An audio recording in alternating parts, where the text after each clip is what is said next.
Looks like we're on. Hello, folks. Scott Guile from Macmillan. We are set to begin. First off, thank you so much for making some time for us today. We really appreciate the opportunity to share LearningCurve with you and share some of Mark's insight and research. We're going to begin with me showing a brief description and demo of what LearningCurve is, and then I'm going to turn it over to Mark, and Mark is going to talk about how he's used LearningCurve in class, and it really interestingly, some of the data that he was able to cull from a number of his classes.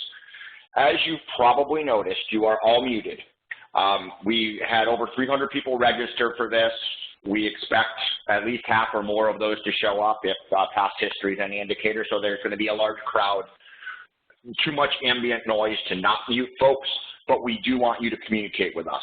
This screen shows you how to do it. We do prefer chat. You can use Q&A if you prefer. We'll be monitoring them both. I'm going to show you here as well. If you simply click chat and then click to all panelists, you can send a message. And all the panelists, Mark, myself, various other Macmillan folks, we have the developer of LearningCurve, the product owner, I should say, of LearningCurve and Adaptive Learning on, and Rachel Losh, she's wonderful. So we're all here waiting to answer questions and communicate with you. So I'm going to get right into the LearningCurve demo. And some of you folks may be familiar with this from having used it, but I want to assume nothing. And during the course of this, even folks that are familiar with it, I believe are going to see the new improvements, the new things that LearningCurve offers, if indeed you aren't using it this semester. This opening screen shows a little bit about what LearningCurve is. It is an adaptive quiz that is made up of subsections. These are the subsections of this particular quiz. There's 4 of them. So each of them is worth 150 points by default. So 600 points total. Not all LearningCurve quizzes are 4 subsections. Some are 2, some are 5, some are 3. 3, 4 is about an average. So let's jump right in and give you a baseline for what exactly this is. LearningCurve is, as I mentioned, an adaptive quiz. The goal of this quiz is to fill this bar at the top. So as a student, I begin to answer questions and submit those answers. If I get an answer wrong on the first guess, you may have noticed the points I am able to earn goes down from 5 to 15. But importantly, I also get some feedback on that. It's not just, no, I'm wrong. That's wrong, but here's why it's wrong, in an attempt to help me maybe arrive at the right answer. Now, I wasn't unable to arrive at the right answer on the second try. As you can see, the points continue to go down. So I will try once again. Oh, and I got it. So I got a few points on my bar up there, but fewer points, the more guesses, if you will, the more answers I submit to get that correct. That's by design. A student that knows the material is going to take less time to get through LearningCurve because they're getting the answers correct on the first try. And again, by design, the students that don't know the material as well are going to take longer, they're going to take more questions. That is intentional. So let's continue here and continue to answer some questions so you get a sense of what this system does. And as you can see, I'm a very poor biology student. So in this case, I'm just going to say, show me the answer. And in this case, I get to see the answer. I get to see why that answer is correct, but I don't get any points on my bar. A very poor biology student. Hopefully I'll get one of these right. How about that? I got it right on the first time, so I began to fill my bar. Now, if I don't know the answer to this question, and in this case, trust me, I don't, I do have some options. I can refer to the ebook. Each of these questions is tagged to a specific section of the ebook. That's the whole tag right there. The answer to that question is going to be found in that short passage. The students will not lose any point value on the question by checking the ebook. It's encouraged behavior. Based on what we know about learning, reading the answer of a question is very sticky. So if the student doesn't know the answer to the question, we want them to check that ebook. The answer is not highlighted or anything, but it is in that short passage, and they have the opportunity to read, to answer that question. A couple other things they can do. They can take a hint. The hint oftentimes will remove one of the choices and give a reason why that choice is not a good choice, but it also reduces the number of points I can get on that. I can take another hint, and again, same thing, and it will reduce further the number of points I can get on that. And then I can attempt to get the question right, and since it's been 3 guesses, I'm down to 1 point that I can earn, and I got my 1 point. You may have noticed at the beginning I said LearningCurve is an adaptive quiz. There are 2 algorithms, if you will, running underneath this to make it adaptive. The first is every question in here has a difficulty level. There's 3 tiers of difficulty, if you will. If a student is doing well at, say, the middle tier, they will eventually be bumped up to a harder level of difficulty. So they'll begin getting harder questions if they're doing well with the mid-level questions.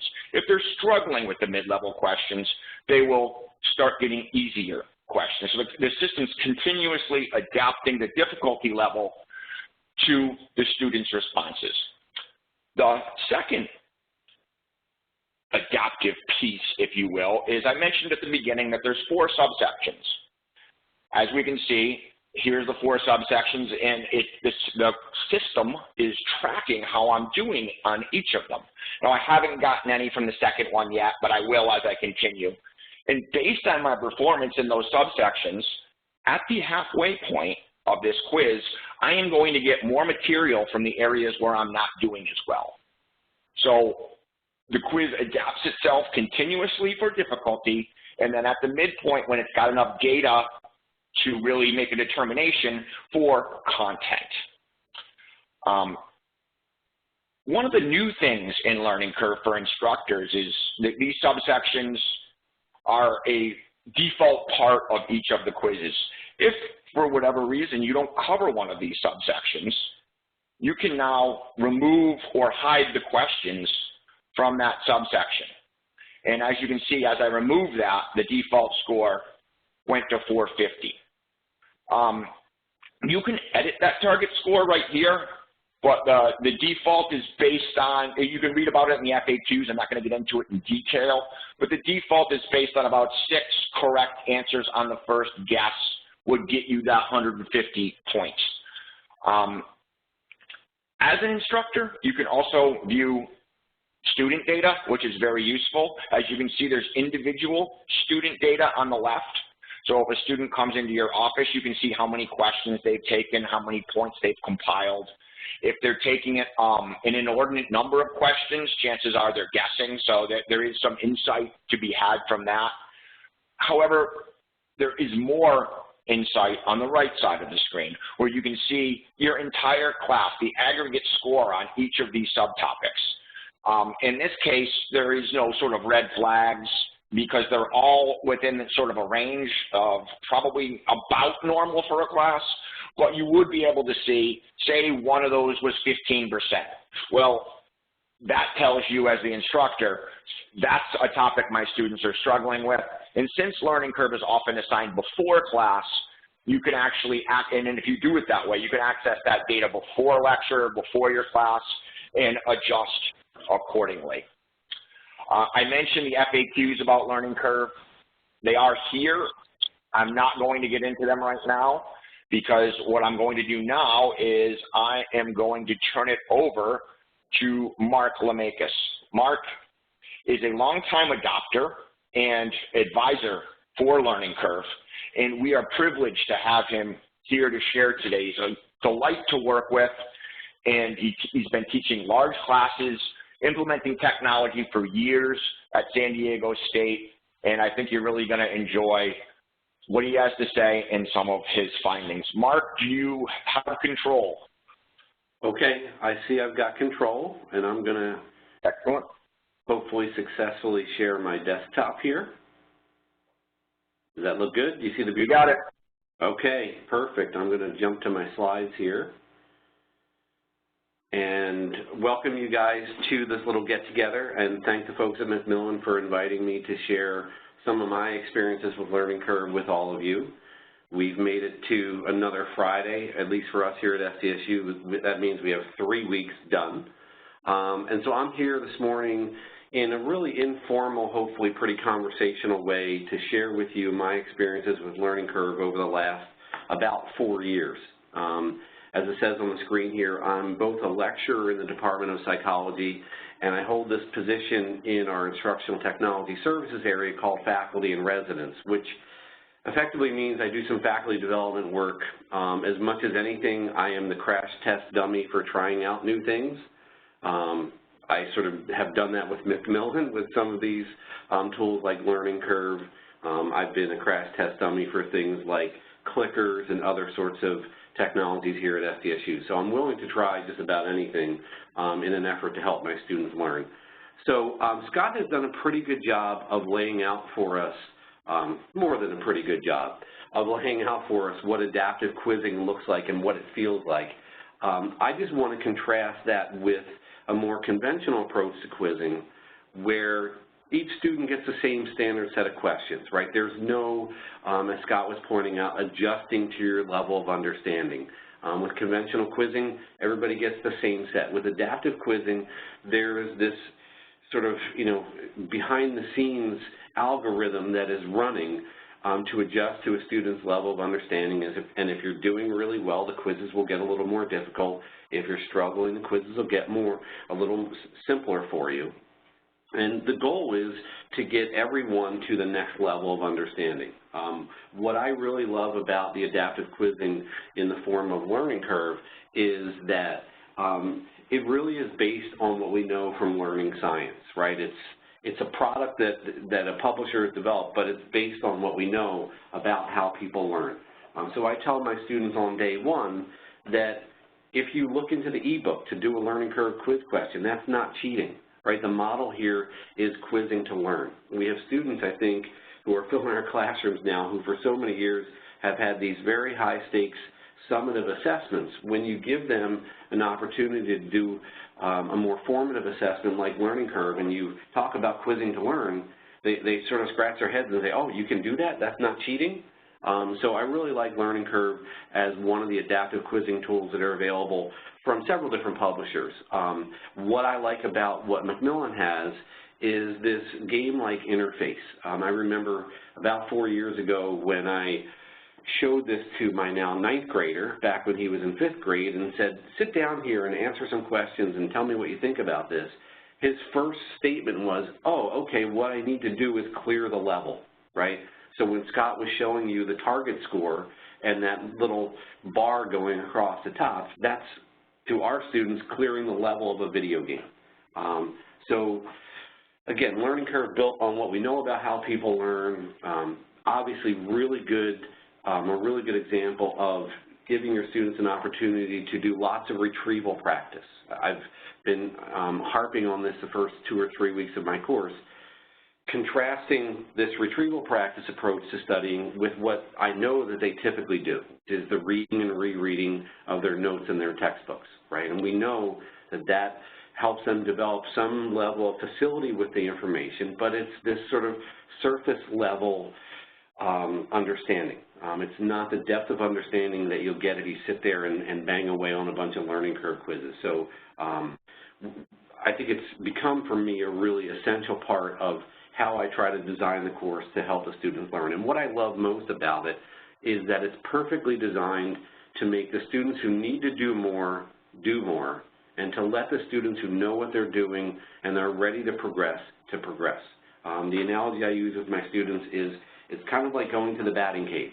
And what happens is it requires you to be in the batting cage for longer if you're not really hitting very well, if you don't really understand, for example, all those difficult biology questions that Scott was trying to handle. If you do understand them, you progress more quickly, you clear that level, and you move on. So I'm a big fan of what we've got here in LearningCurve. I wanted to show you real quick a picture of my classroom. So this is from a couple years ago, but I am the guy here at SDSU who has been teaching large sections of intro psych since about 2004. So if I'm doing the math right, I think this is about my 13th year teaching these large classes. I just went in this morning and updated the totals of students that I've taught over the years.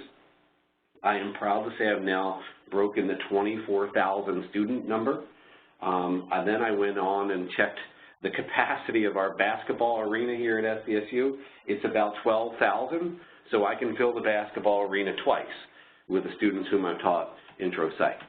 So if you give a psychologist 2 sections of a course, or if you give a psychologist 2 of anything, a psychologist is probably going to want to do something to one group and not do that to another group. So what I decided to do in my initial learning curve pilot was to have my 8 o'clock section complete those conventional online quizzes.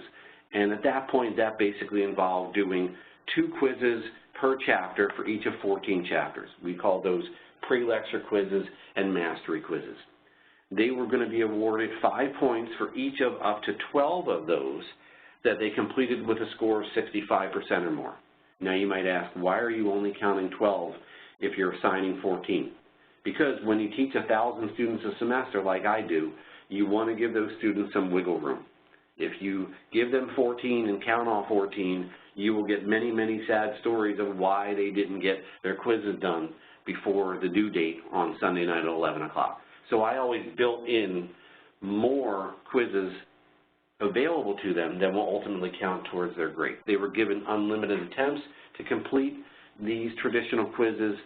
Basically, if you do the math here, you've got 12 quizzes worth 5 points apiece. There are 2 sets per chapter. It's 120 points in the course with a course value of 700 points. So it's about 1/6 of their course grade. It's a pretty significant chunk. I actually make it equivalent to the value of each of the 4 tests that I give in the course. And what I tell them is that the homework, that is these online quizzes, really represent test number 5, on which you should very, very easily get a perfect score if you will do the work that's required. In the 9:30 section, so the 8 o'clock section is doing the traditional quizzing. In the 9:30 section, I piloted the learning curve quiz approach.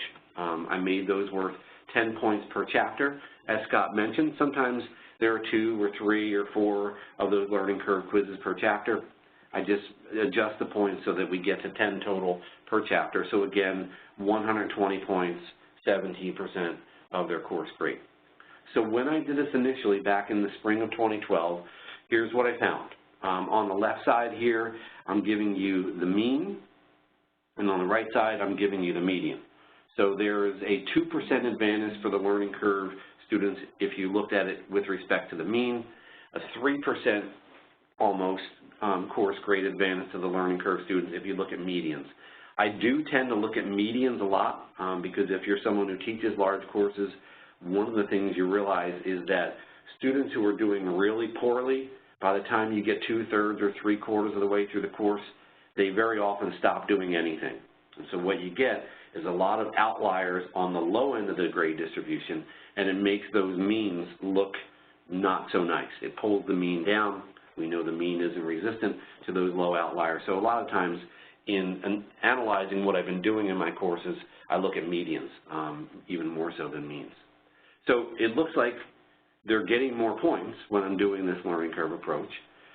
What I was most pleased with was the number of questions that the 9:30 section learning curve students were attempting. They were doing basically 3 times as much work as students were doing in the 8 o'clock section.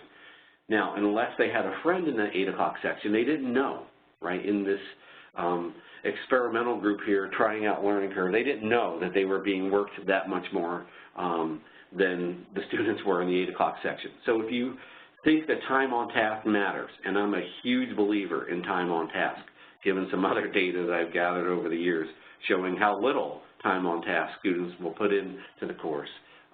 If I can get them to work on 3 times as many questions, I think inevitably that's going to lead to some improvement in their performance in the course. And that's exactly what I found the first time through. I do want to also share my shocking finding about the percentage of students who ran through the finish line and kept on running like Forrest Gump. So I call this Feel the Burn, back before there was Feel the Burn with the E in it. This is a little graph that shows the percentage of students who did more than the minimum required to get all those 120 points. In the 8 o'clock section, about a quarter of them were doing that. In the 9:30 section where they were doing these learning curve quizzes, more than half of them kept banging away and answering more and more questions within the learning curve approach. So again, time on task, more questions, and they're actually continuing on beyond the minimum required of them. That rarely happens for me, where I see students doing more than I'm asking them to do. In terms of some more specific results, I can scribble here a little bit for you guys. We saw a learning curve outperformance for the 9:30 section of about 3 percentage points on each of the first 4 tests. Overall course grade, about 4 percentage points, about a half a letter grade better for the folks in the learning curve quizzing condition. Now, you guys are smart folks and you realize we weren't randomly assigning these students to these conditions. The learning curve quizzing 9:30 section could have systematically been different, potentially better than the 8 o'clock traditional quizzing section. So I'm going to address that in just a minute. What I also want to share with you guys here, again, is some additional data regarding the course distributions that first time through. And what we are obsessed with, and you might be at your campus as well, is DNF rates. And what I was able to demonstrate here was a really dramatic decrease in DNF rates within that learning curve section. Again, admittedly, they're not there via random assignment, but 43% Ds and Fs in that 8 o'clock traditional quizzing section, only 23%, almost half as many Ds and Fs in the learning curve 9:30 section. So I needed to dig around a little bit and try to eliminate some of those potential confounds. So based on some suggestions I got from Mark McDaniel, one of the authors of Make It Stick, in a phone call one time with some folks from Macmillan, he suggested looking back in time from spring 2012, where I had learning curve in place, to the previous spring, 2011, where I didn't have learning curve. Now I'm controlling for time of day and things like that that might have explained the 9:30 class is doing so much better, right? Maybe it's because they were more awake, they had a preferential registration date based on their success previously in college. There are lots of reasons why they might have been different.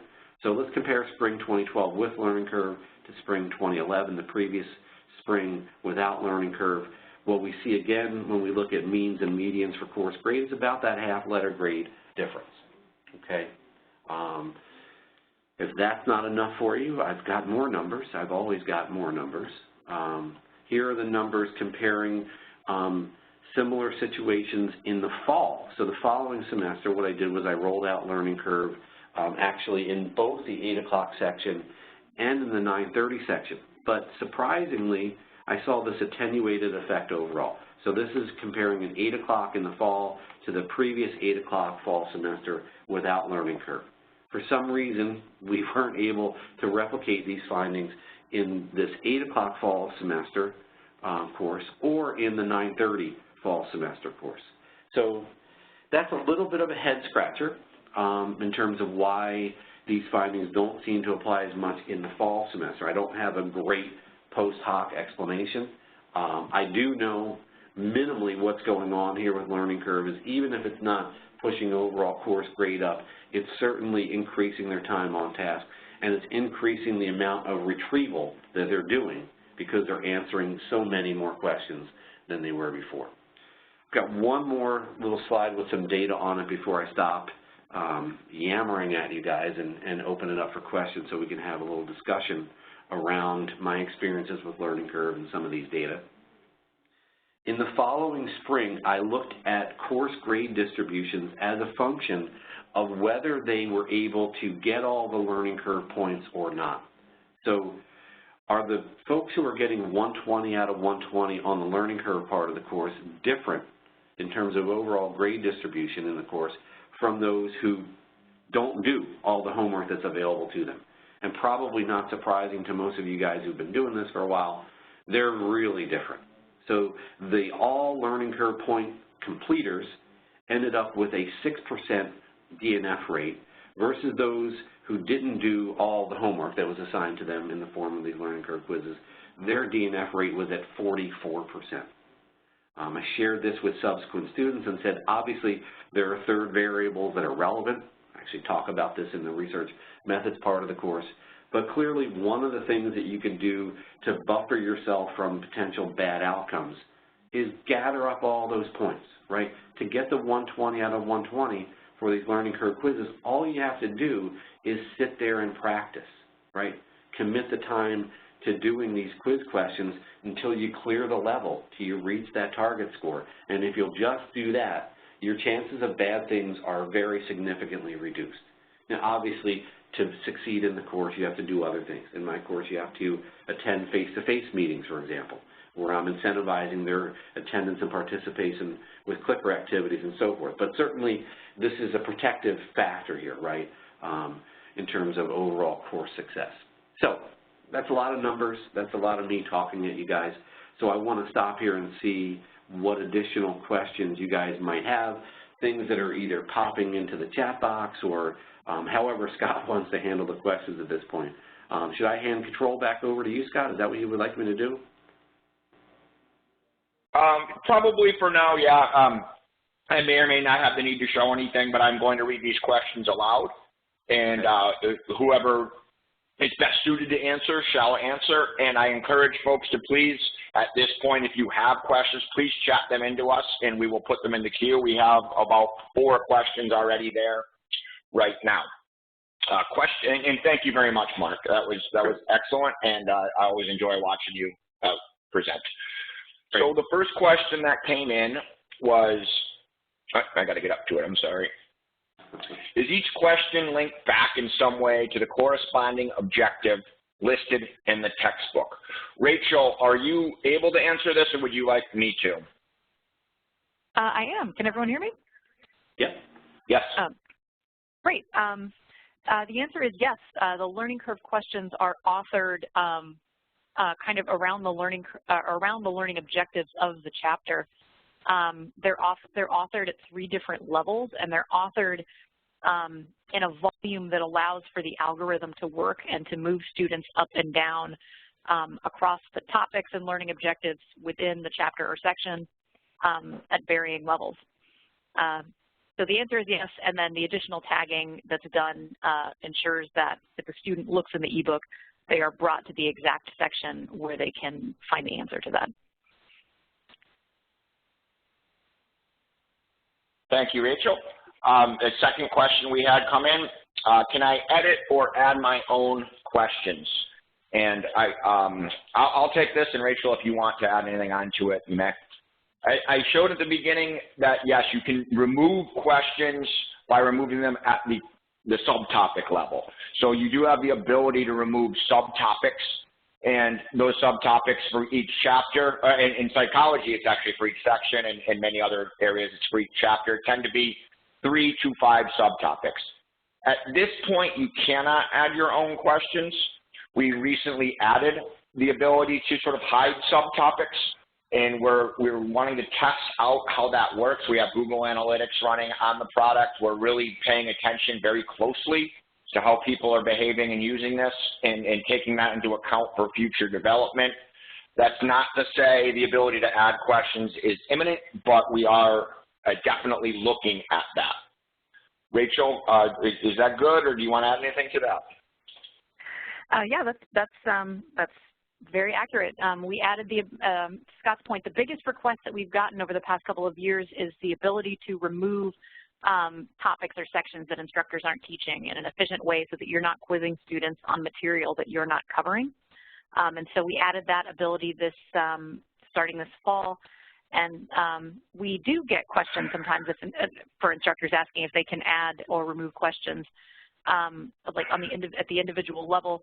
We haven't added that functionality yet just because it is adding a level of complexity to LearningCurve, because it's an algorithmic tool where if you removed too many questions or if you added a lot of questions, it would essentially require you as the instructor to tag those questions to the ebook section, write feedback for each question, write hints for each question, rate it in terms of difficulty, and make sure that it's kind of aligned with the difficulty of the other questions in the activity.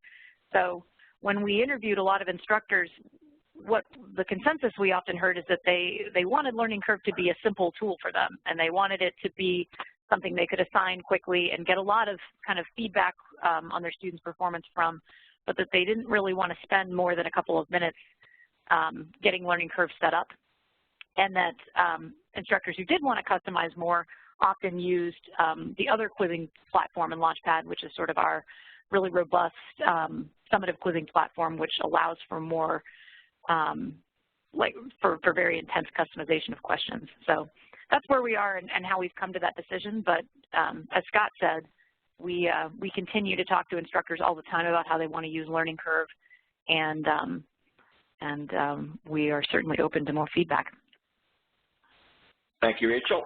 Next question we have, for an average, and we have like two variations of this, but it boils down to, for an average student, how much time do they spend a week on these quizzes? I'll give that a shot, and Rachel, I'll kick it over to you as well. As I mentioned, we are running Google Analytics now to really try to get some deep insight into those kind of things. And what we found initially is that actually varies quite a bit by discipline. How much time they spend on it. For psychology, they're spending about 23 minutes per quiz on average. For biology, they're spending around 37 minutes per quiz average. Part of that may be because the psychology ones are done at the section level and the bio ones are done at the chapter level. But the range across disciplines right now is 23 to about 40 minutes. And that's what we're finding. And we're trying to get some insight from that. But the step one is to really nail down as much data as we can, and that's based on real Google Analytic data from the current semester. Rachel, anything to add on that? I would just add, to your point, Scott, it depends. We're seeing a lot of variance across disciplines. We're also seeing variance across chapters. Shorter chapters or chapters that kind of cover less complex material sometimes have fewer questions associated with them. So students are getting through that faster, or they're getting through, frankly, easier chapters faster because they're guessing less and they're having to answer fewer questions than in a more complex chapter where they may guess or take hints, which forces them to answer more questions and spend more time. Can I jump in real quick on that, Scott? Absolutely, please do. Sure. So I just wanted to provide a little anecdote about, time on task issue. We did a larger analytics study with my course about 2 semesters ago, actually about 2 years ago now, and we had students self-report the number of hours that they were doing various different activities, going to class, reading the textbook, studying, doing LearningCurve quizzes, et cetera. And when you backed out the 75 minutes twice a week for class attendance within the course, students were actually self-reporting that they were doing 1 hour per week of work for the course. So remember, that's self-report. So they're probably exaggerating what they're doing, and I'd be willing to bet that the modal number of hours outside of class was really like 0.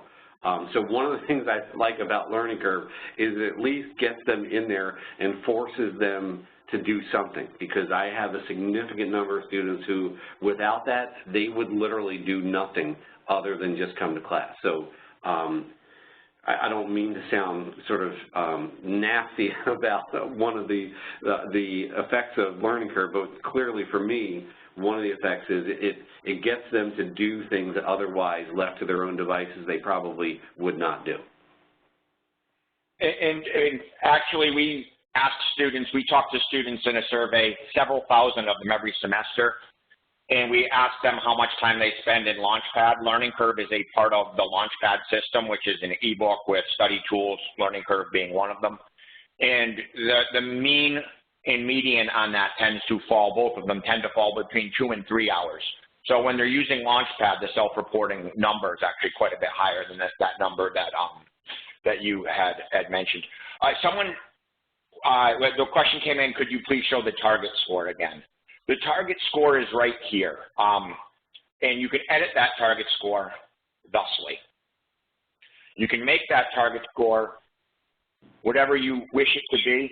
Again, the default target score is 150 points for each section that you assign.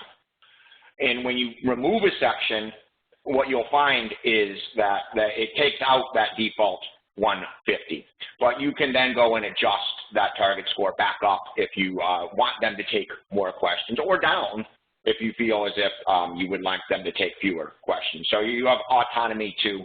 And again, in the About Learning Curve, there's detailed information about, how are the questions scored, and, how many questions makes up this default 150 score. I don't want to get too detailed into that right now, but you could certainly, if you have access, or if you don't, we'll give you access. You can get into these FAQs and find answers to a lot of that. Let's see, there was other chat questions here. One moment.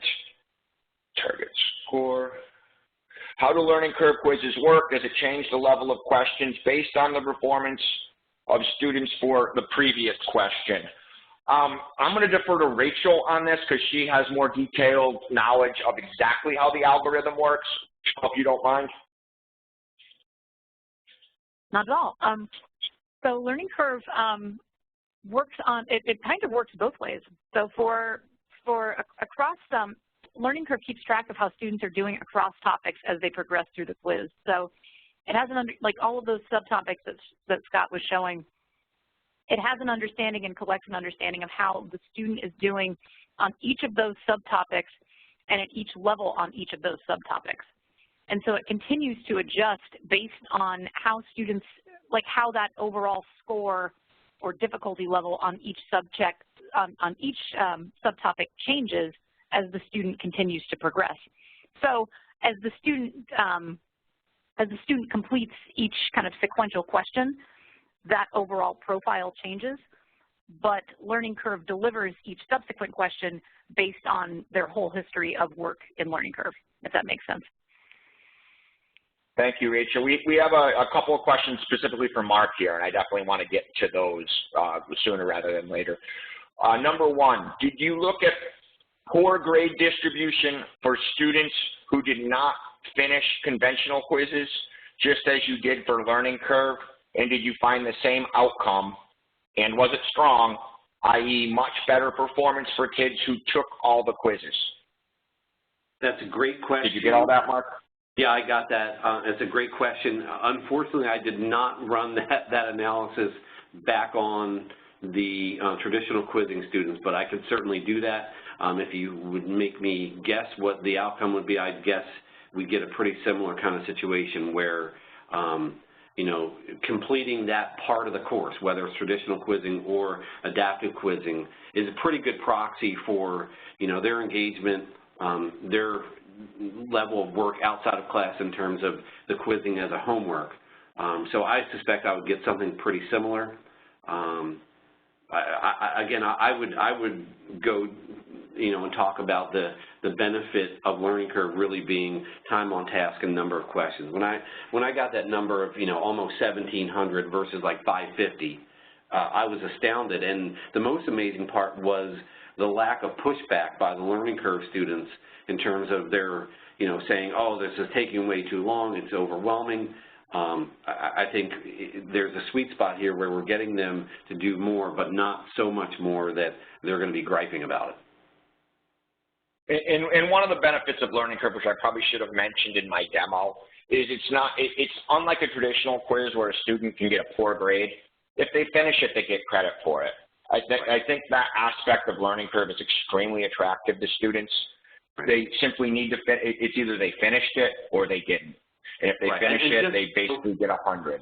That move, Scott, from summative to formative is unfortunately foreign to a lot of them. I mean, they're so used to like, okay, this is a high stakes quiz or this is a high stakes test, and my grade is going to be totally driven by whether I know it or not. I mean, when you sort of back off of that and say to them, this is how you're going to learn a lot of the material. I mean, I told them literally, I went into one of your other books in something like biology where I knew nothing, and all I did was do learning curve activities for like an hour.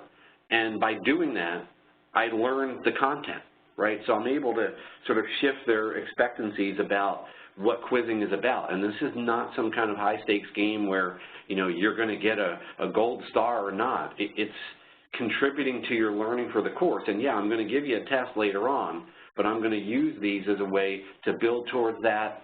I also emphasize with the students the fact that in my design for using LearningCurve, it's distributed over time, right? So I don't have them all due the night before the test because they'll do them all the night before the test. So they've already had some due.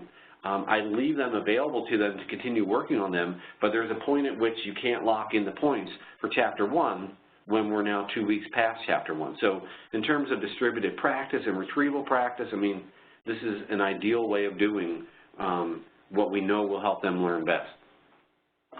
And because of that, a lot of folks do assign LearningCurve to be due before the lecture on that topic. It doesn't have to be used that way, but it is a popular way. And that's actually a good segue into our next question, Mark, and that is, how is LearningCurve or Launchpad influence the structure of your lectures? Yeah, that's a great question. I mean, what I do is I'll admit that, you know, I don't have them due before lectures. I have them due on the Sunday night at 11 p.m.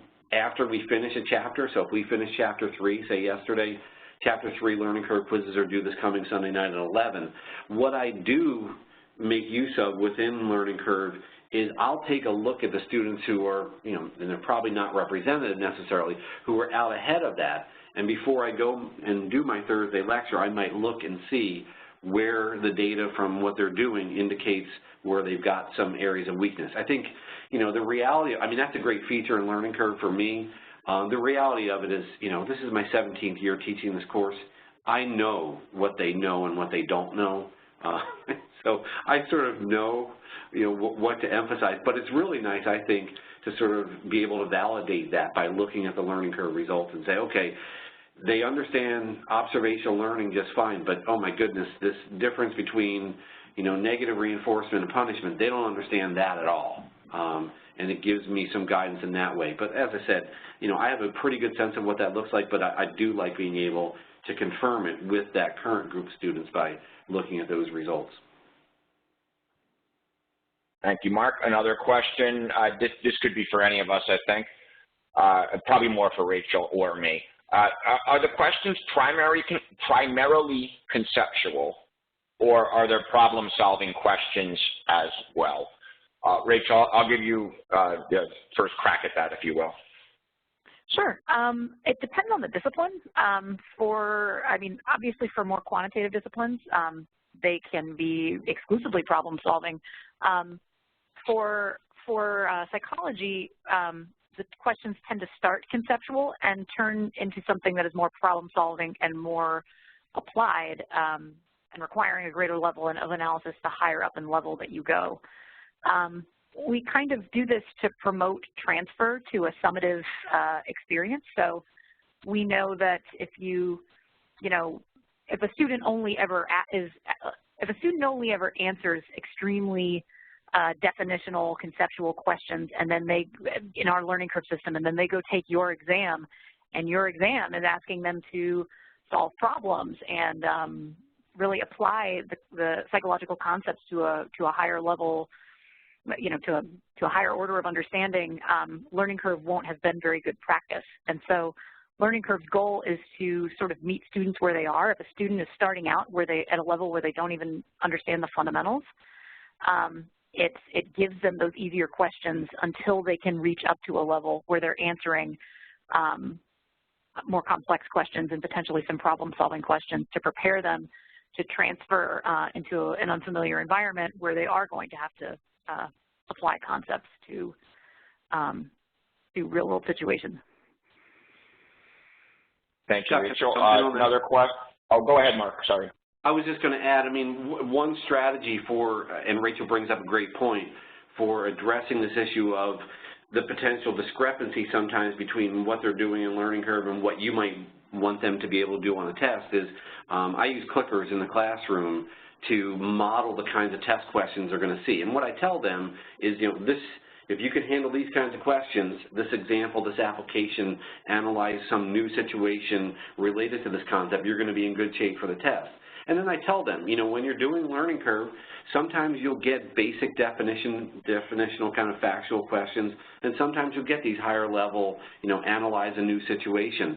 And what I actually tell them is, in terms of building a nice file of good challenging questions that look like what my test questions will look like is I tell them, you can copy and paste that question into a Word doc and study from those questions. And you've got a list of, 20 or 30 or 40 good questions like that that mimic what you're going to see on the test. That's valuable for you as you prepare for those tests. We do have some instructors who routinely include a smattering of LearningCurve questions in their exams. I mean, that's a personal decision, but that's a way I've seen some instructors also use the LearningCurve questions, so that there's an additional reward, if you will, built into it, and additional relevance as well. Yeah. Next question, is LearningCurve designed only for large lecture sections? I will take a crack at that. I'm always looking at the data that I get from usage. Twice a week am poring over Excel spreadsheets with, how many sections we have activated and the enrollment in those sections.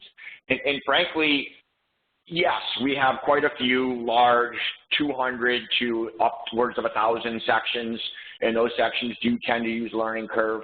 It's a really good tool for those sections because the automated function of it allows sort of a graded assignment without putting the burden on the instructor or their many and sometimes decreasing number of TAs.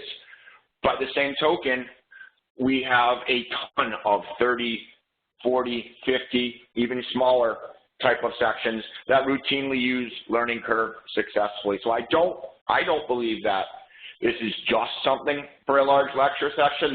There are benefits inherent to using it in a large lecture section that won't be this, quite as relevant to the smaller sections, but I don't think the tool itself lends itself less to a small section. I agree, Scott. And what I'd chime in on with regard to that question is, for me, teaching 1,000 students at a time, anything that I can automate makes my life livable, right? I actually get to see my 3 sons because these things are automated. But I mean, in reality, it doesn't matter the size of the course because the product is really about helping students learn. And that could be 12 students, that could be 1,200 students, anywhere in between. For the large sections, there is no doubt that benefit of automating the scoring of this, right? I'm not entering any of these grades. They're automatically landing in that grade book for me, and that's, incredibly valuable. But, I mean, I taught for a number of years over at University of San Diego, smaller sections, and I use these, these same kinds of tools there because they're a great way to help students learn. And I think students are getting to the point where they're expecting, this sort of thing to be built into these courses where I know I'm going to have a chance to practice, and I think that's a good thing.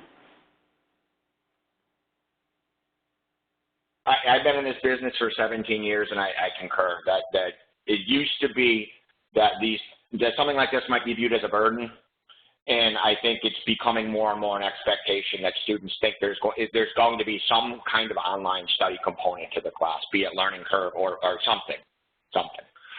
Next question, does LearningCurve have unlimited trials till students get the answer right, or does it have only several trials to do it? Rachel, I'm going to defer to you on this because I think you'll answer it more eloquently than I. Yeah, I think I'm understanding the question correctly. And if so, first of all, LearningCurve, students do not finish a LearningCurve activity until they meet that progress bar. So if they keep missing questions, if they really are struggling, if they keep hitting show answer, like they answer as many questions as they have to in order to get to that progress bar. So from that perspective, there's no limit to that. It's not like if we were talking about average times earlier, and those seem to be ranging from 20 minutes to 45 minutes.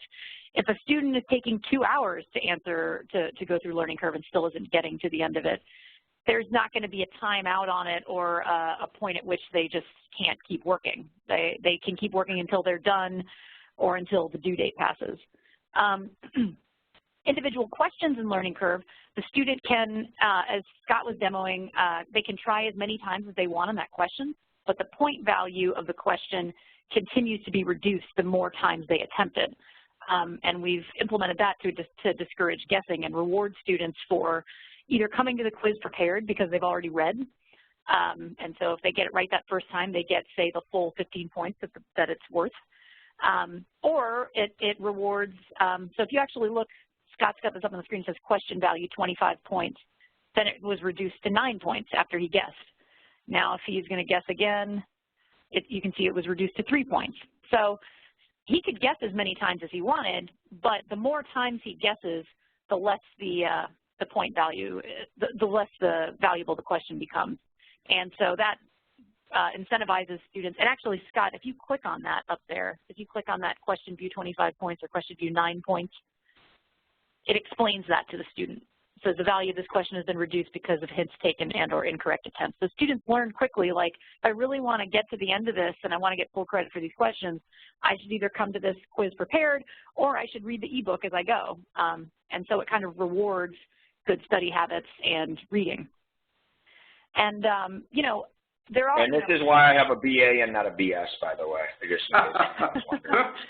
And the last part is, you know, to like whether questions themselves get recycled. I mean, LearningCurve, each LearningCurve activity consists of hundreds of questions. If a student misses enough questions, I mean, there's not like an infinite number of questions in an activity, so eventually they will recycle and they will start getting duplicate questions, especially if they are kind of staying at one level. Like if they're missing everything, they're probably staying at level 1 questions, and eventually they're going to start to see some of them again.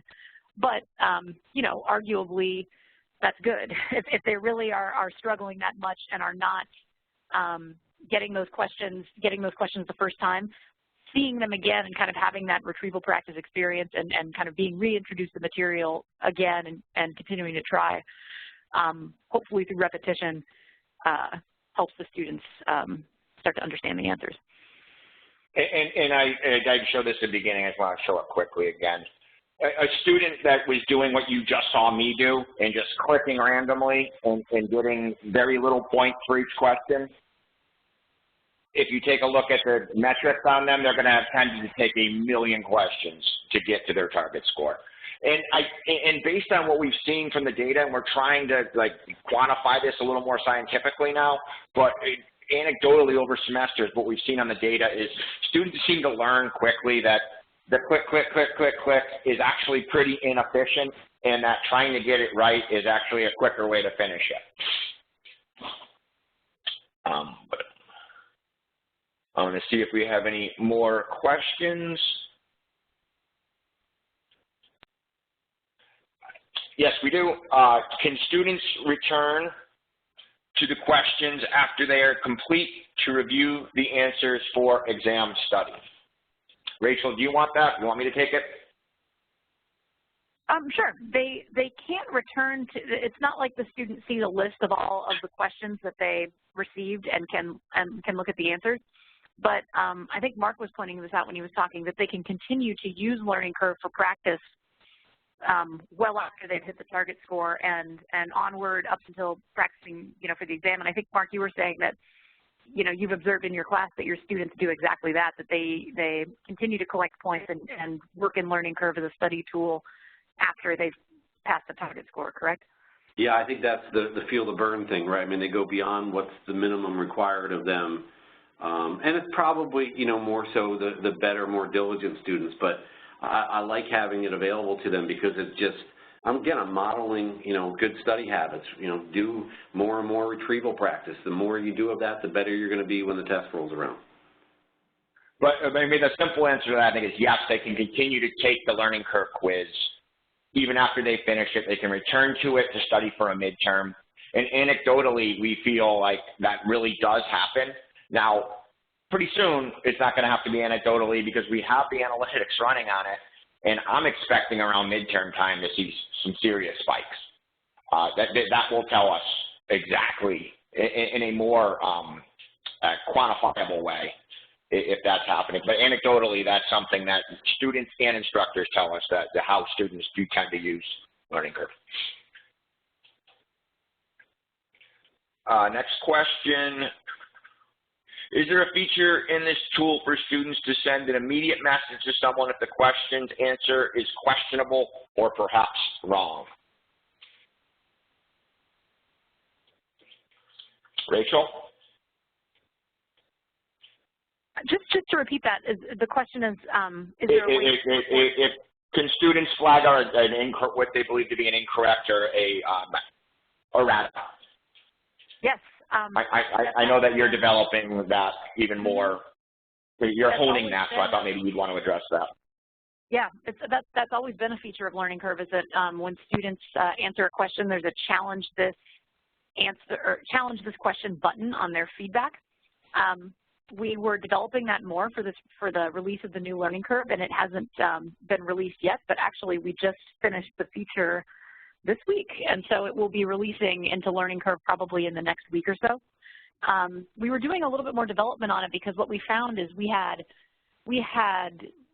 like many submissions from students, but they didn't really say anything. We think that students were just kind of clicking on the button, or they would just write like hi or you know, like silly messages into it.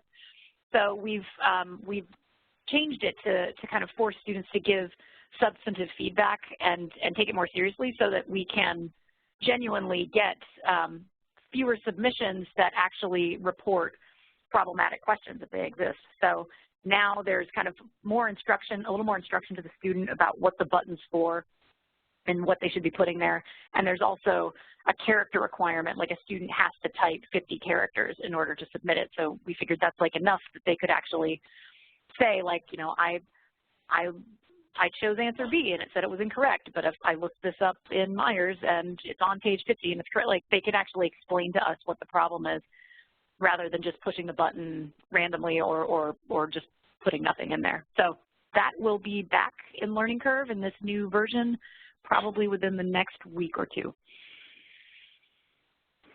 Another question is, LearningCurve are the option for an instructor to create his or her own questions. We did talk about that a little earlier. I'll hit on that again real quick. As of right now, no. And Rachel discussed some of the reasons, some of the challenges in doing that. Because there's an algorithm, because these are tagged to ebook sections, adding a question is not as simple as just saying, here, put this question in. You have to put the question in. You'd have to tag it to an ebook section. You would have to accurately assess its difficulty. You would have to figure out where it fits in the algorithm.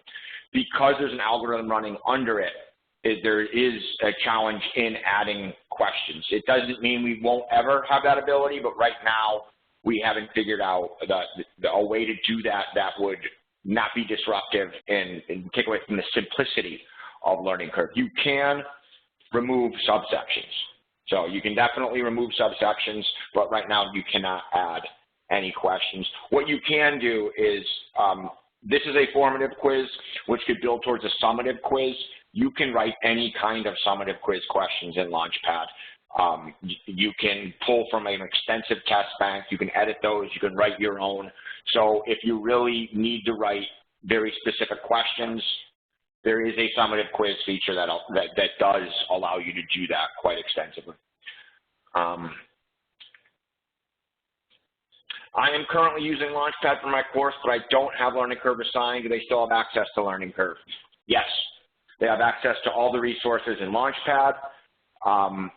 I would have to see the exact setup of your class to see how they would best get there. If you're assigning units, they may be part of the unit. If you're just assigning single things, if they were to click on resources, they would find it. It may not be a bad idea to point it out to them, and or what I've done or advised people to do in the past is to build an optional unit and place things that you're not going to assign for points, or at this point not going to assign for points, but place them in there and call them study resources. So it highlights them to the students in some fashion. So they don't have to sort of find them on their own. But bottom line, yes, it is available to them. Is the student tech support for LearningCurve a 24/7 service? The ticket system works 24/7. The actual human being picking up the phone call, I believe it's 7 a.m. to 3 a.m. on weekdays, and then a little less on Saturday and Sunday. They can submit a ticket at any time. They can pick up the phone and talk to somebody. I want to say it's 21 hours a day. You know, I could quickly, I think, look this up for you so I don't misspeak. But yeah, we have an extensive support system. It's just we found when we were doing 24/7 on the phone that there was really nobody contacting us in the wee hours. So that was something we scaled back on a little bit. Okay, I'm looking it up now. It's 8 a.m. to 3 a.m. Monday to Thursday, 8 a.m. to 12 a.m. on Friday, 12 to 8 on Saturday, 12 to 3 a.m. on Sunday. So those are the hours that we've committed to for phone service right now. They can always submit a ticket, a support ticket, which we try to turn around in 4 hours or less during business hours. But those are the two support options. I think we are at the end of our questions. We are also at an hour, so I thank you guys for spending this time with us. It's been really valuable for us. I hope it's been really valuable for you. We will be sending out a recording of this along with a modicum of information on how to get access to Launchpad or LearningCurve or training, and that should go out early next week. Thank you so much, everyone. Have a wonderful weekend. Alex, you can stop the recording now. Take care.